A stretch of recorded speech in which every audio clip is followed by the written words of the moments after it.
بسم اللہ الرحمن الرحیم۔ یہ سارا جو ہمارا دنیاوی نظام ہے، اس کو اگر ہم دیکھیں تو یہ 3 درجوں پہ ہے۔ ایک ہمیں یہ مادی جسم چلتا پھرتا نظر آتا ہے، اس جسمانی نظام کہہ لیں، مادی نظام کہہ لیں۔ ایک اس کے اوپر ہے، ظاہر ہے کہ وہ ذہن، یعنی جسم کو کون سی ایجنسی کنٹرول کر رہی ہے، کون سی طاقت ہے یا وہ جو جسم کو چلا رہی ہے۔ تو اس سارے نظام کو کون کنٹرول کر رہا ہے؟ وہ ہمارا ذہن، دماغ جو ہے وہ گرے میٹر ہے۔ یہ جو بھیجا ہے نا ہمارے کھوپڑی کے اندر، یہ گرے میٹر کہلاتا ہے، اور یہ بھی صرف انسان کی خاصیت ہے۔ جانوروں میں صرف وائٹ میٹر ہوتا ہے، انسان میں وائٹ میٹر تقریباً 10-15% ہوتا ہے، باقی سارا گرے میٹر ہے۔ وائٹ میٹر جو ہے وہ اصل میں حیوانی فعلیتوں کے لیے یا فنکشنالٹیز کے لیے ہے۔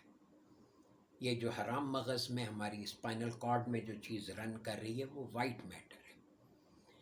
وہ انسٹنکٹیولی، یعنی جسے آپ کہتے ہیں بغیر سوچے سمجھے جو حرکات و سکنات ہم کر رہے ہوتے ہیں، وہ سارا وائٹ میٹر سے گورن ہو رہا ہوتا ہے۔ اور باقی سارا نظام ہمارا پلان کرنا ہے کہ آج کیا کھانا ہے تو کیا پینا ہے، یہ سارا گرے میٹر میں پروسیس ہوتا ہے۔ تو یہ گرے میٹر اور وائٹ میٹر سے گویا یہ نظام فزکس جو ہے یا فزیکل باڈی کا یہ سارا نظام جو ہے یہ چل رہا ہے۔ کون گورن کر رہا ہے؟ دماغ، اس کا امیجیٹ۔ اور دماغ کو کون گورن کر رہا ہے؟ وہ ہمارا مائنڈ، ذہن۔ ذہن غیر مرئی ہے، ذہن مرئی نہیں ہے۔ مرئی کہتے ہیں کسی ٹینجیبل کو، کسی چیز کو جسے چھویا جا سکے، جسے حسیات سے محسوس کیا جا سکے، جسے دیکھا جا سکے۔ جیسے یہ ایک مرئی روشنی ہے، ایک غیر مرئی روشنی ہے۔ یعنی جو لائٹ کی ویوز ہمیں نظر آتی ہیں وہ مرئی روشنی ہے، اور وہ ویوز جیسے ایکس ریز تو گیما ریز تو الفا ریز تو بیٹا ریز تو تھیٹا ریز تو کاسمک ریز تک، یہ ساری یہ غیر مرئی روشنی ہے۔ انہی کو غیر مرئی روشنیاں کہتے ہیں۔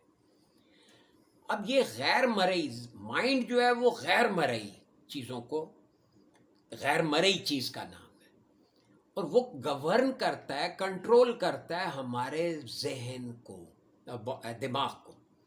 ذہن کنٹرول کر رہا ہے دماغ کو۔ کیسے؟ انٹرسٹنگ بات ہے، سن لیجئے، کام آئے گی۔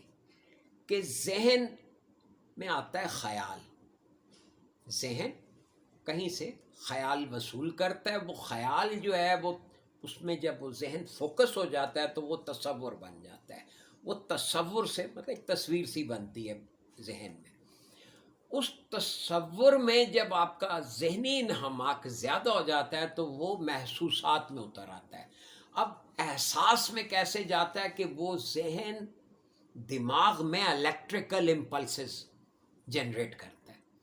کیا کرتا ہے؟ الیکٹریکل امپلسز، اس میں برقی ارتعاشات پیدا کرتا ہے۔ یہ برقی ارتعاشات جو ہیں، ارتعاش جو ہیں یا اس کی الیکٹریکل امپلسز جو ہیں، یہ باڈی میں جو غدودی نظام ہے اس کو فنکشنل کر دیتے ہیں، اس کو آپریٹو کر دیتے ہیں۔ یعنی اب کیمیائی نظام، یعنی ان الیکٹریکل امپلسز سے باڈی میں کیمیائی نظام متحرک ہو جاتا ہے۔ پھر اس کیمیائی نظام کے زیر اثر موٹر امپلسز، یعنی کہ عضلاتی حرکات و سکنات ہونے لگتی ہیں۔ یہ ہے پورا ذہن نے کیا کیا برقی۔ اب مثال سن لیں اس کی تاکہ یہ بات ذرا اور واضح ہو جائے۔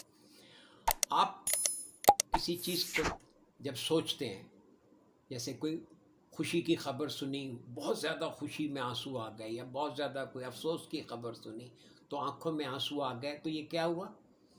خبر، ایک اطلاع ہے، ذہن نے اس کو پروسیس کیا، اس کا ایک تصویر بنی، اس کا ایک احساس ہوا، اور مائنڈ میں جو الیکٹریکل امپلسز چلیں ان کے نتیجے میں ٹیئر گلینڈز میں کیمیائی عمل کے تحت یہاں وہ سلین واٹر نمکین پانی بننا شروع ہو گیا.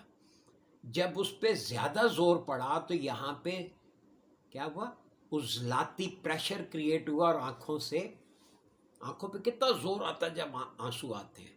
تو یہ عضلاتی یعنی موٹر امپلسز کے ذریعے یہ پورا نظام جو ہے کنٹرول ہو رہا ہے. یعنی ذہن کی تحریکات نے الیکٹریکل امپلسز برین میں کریٹ کی اور وہ برین کی جو الیکٹریکل امپلسز ہیں انہوں نے کیمیکل امپلسز کو اور پھر کیمیکل امپلسز کی وجہ سے موٹر امپلسز بنی اور اعمال اور افعال یعنی یہ یا تو کام ہو رہے ہیں یا ہماری کیا کہتے ہیں اس کو موومنٹس ہو رہی ہیں. یہ ساری جو ہے اب ذہن جو ہے یہ اطلاع کو معنی پہناتا ہے. کسی بات کو بھی کوئی بھی اطلاع آتی ہے تو اس کو معنی کون پہناتا ہے؟ وہ ذہن پہناتا ہے.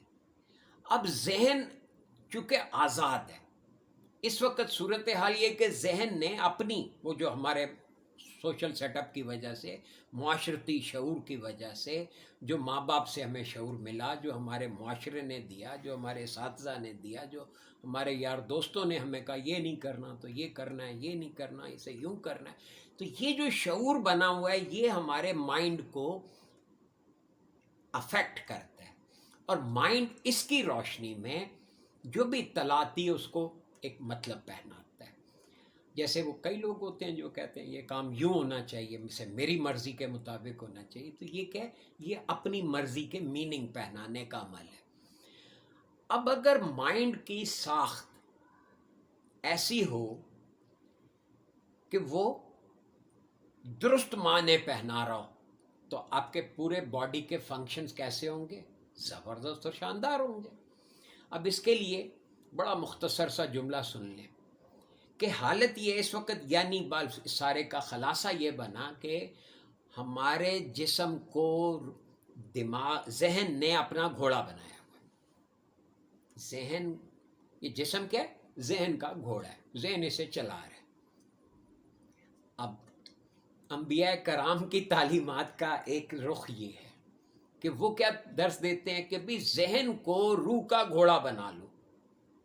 یعنی ذہن روح کی تحریکات کو سمجھنے کا اہل ہو اور ان کے مطابق چلے. اب روح کی تحریکات کیا ہیں؟ یہ جو اطلاع یہ جو خیال آتے ہیں جس کو ہمارا ذہن اپنی مرضی کے معنی پہناتا ہے. اگر یہ ذہن ان ٹیون ہو جائے آپ کی روح کے ساتھ یعنی یہ روح کا گھوڑا بن جائے تو کیا ہوگا؟ اب دیکھیں کتنا سمپل ہو گیا کہ روح سے کیونکہ اللہ کی روح جو ہے وہ اللہ کو بھی جانتی ہے اور آپ کو بھی جانتی ہے. یہ ذہن اسی کی پروڈکٹ ہے. تو ذہن جب روح کے تحت کام کرتا ہے تو پھر یہ جسم اکارڈنگلی بیہیو کرے گا. دیکھیں نا اب ہمارے معاشرے میں سارے کہتے ہیں اپنے اعمال ٹھیک کرو اپنے اعمال ٹھیک کرو. بالکل اچھی بات ہے ضروری ہے اعمال ٹھیک کرنا لیکن یہ کوئی نہیں بتا پا رہا کہ اعمال ٹھیک کیسے کیے جائیں گے. اعمال تب ٹھیک ہوں گے جب آپ کی طرز فکر ٹھیک ہوگی. طرز فکر کیسے ٹھیک ہوگی؟ جب آپ انٹرنل انسپریشنز کو ڈیوائن انسپریشنز کو امپارشلی ایکسیپٹ کریں گے اور اسے لاگو کرتے چلے جائیں گے. اس میں اپنی مرضیاں نہیں کریں گے من مانیاں نہیں کریں گے. کیا ہوگا یہ کہ ذہن روح کا گھوڑا بن جائے گا. اور جب یہ ذہن روح کا گھوڑا بن کے جسم کے گھوڑے کو چلائے گا تو آپ اندازہ کریں کہ آپ کی زندگی خوشیوں سے بھری رہے گی. بھر جائے گی نہیں بھری رہے گی. Here and even hereafter یعنی اس دنیا میں بھی اور اس دنیا کے بعد بھی. تو اگر آپ یہ چاہتے ہیں تو اس طرف توجہ دیجئے کہ کسی طرح بھی ہو ہمارا ذہن اس طرف لگ جائے کہ اپنی مرضیاں کرنی چھوڑ کے یہ روح کی تحریکات کو سمجھے اور پھر اس کے مطابق انٹرپریٹ کرے اطلاعات. اللہ آپ کو خوش رکھے.